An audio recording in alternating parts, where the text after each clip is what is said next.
Assalamualaikum warahmatullahi wabarakatuh.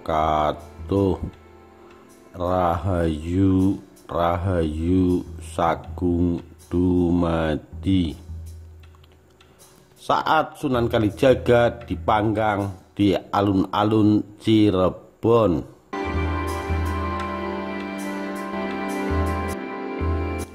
Sunan Kalijaga dikenal sebagai wali yang mempunyai umur paling panjang. Bahkan diceritakan sebagai wali yang wafat paling terakhir ketimbang anggota Dewan Wali 9 lainnya. Beliau hidup pada masa runtuhnya Majapahit, menyaksikan pendirian dan keruntuhan Kerajaan Demak yang digantikan Kerajaan Pajang. Beliau juga turut dalam merestui pendirian Kerajaan Mataram yang kala itu menggantikan Pajang. Selain berumur panjang, beliau juga diceritakan sebagai wali yang gemar melakukan penyamaran untuk menguji atau memberi pelajaran kepada orang-orang tertentu. Selain kisah perceraian Sunan Kalijaga dan istrinya Nyi Undi yang menurut kisahnya terjadi di Cirebon, ada lagi kisah lain mengenai Sunan Kalijaga yang masyhur dan tertulis dalam naskah-naskah klasik di Cirebon, yaitu kisah mengenai penyamaran Sunan Kalijaga. Suatu ketika pada waktu Cirebon diperintah oleh Panembahan Ratu, Sunan Kalijaga melakukan penyamaran. Tujuannya untuk menguji Sultan Cirebon yang baru itu dalam menjatuhkan hukuman bagi para pelanggar. Dikisahkan Sunan Kalijaga melakukan penyamaran sebagai seorang santri tua. Beliau datang ke Cirebon dan dalam tiap harinya melakukan kegiatan bersih-bersih di Masjid Agung Sang Cipta Rasa. Beliau pun kemudian diangkat menjadi marbot atau petugas bersih-bersih masjid. Beliau pada waktu itu mengaku bernama Jaruman, sementara orang-orang waktu itu memanggil beliau dengan sebutan Ki Marbot Jaruman. Pada suatu ketika, Panembahan Ratu bermimpi. Dalam mimpinya, beliau berjumpa dengan seorang bersorban putih yang memerintahkan beliau agar nanti pada saat sholat Jumat tiba harus bagi beliau untuk menjadikan Ki Marbot Jaruman sebagai imamnya. Mimpi tersebut diceritakan datang berulang-ulang. Meskipun dalam hatinya beliau meragukan kemampuan Ki Marbot Jaruman, akan tetapi karena mimpi itu datang berulang kali, akhirnya Panembahan Ratu kemudian melaksanakan amanat dalam mimpi itu. Setelah tiba hari Jumat, para menteri, ulama, prajurit sampai pada rakyat Cirebon kemudian berbondong-bondong datang ke masjid guna melaksanakan sholat Jumat berjamaah. Namun ada yang aneh pada pelaksanaan sholat Jumat ini.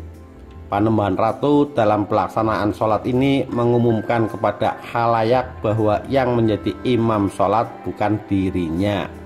Beliau menunjuk Ki Marbot Jaruman sebagai imamnya, sebab beliau yakin pada wisik dalam mimpinya tempo hari.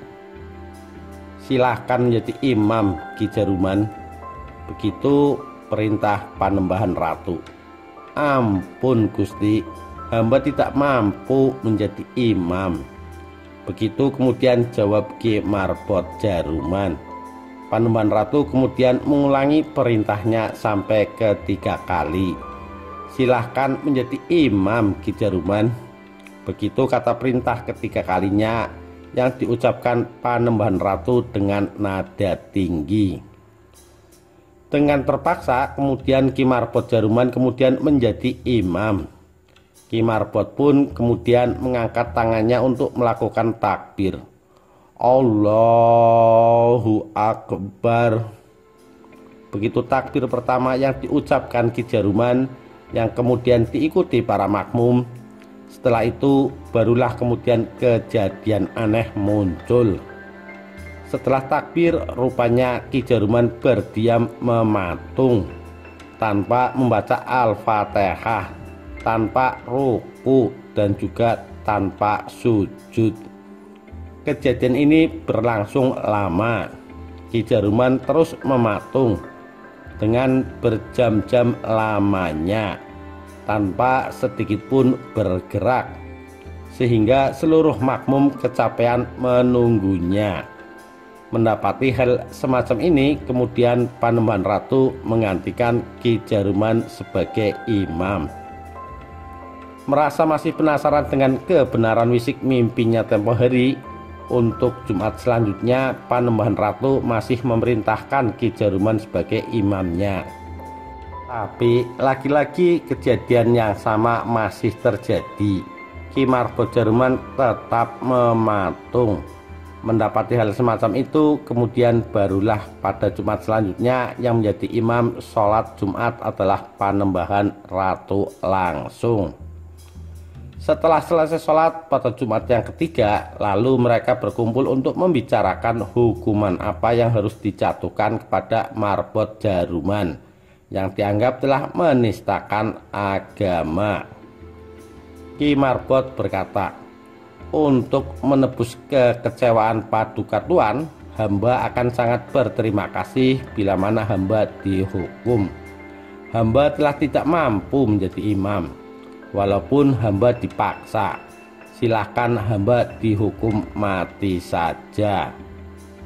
Panembahan Ratu lalu memerintahkan kepada para senopati mantrinya untuk membuat panggung di alun-alun, dan kemudian di bawahnya dinyalakan api unggun.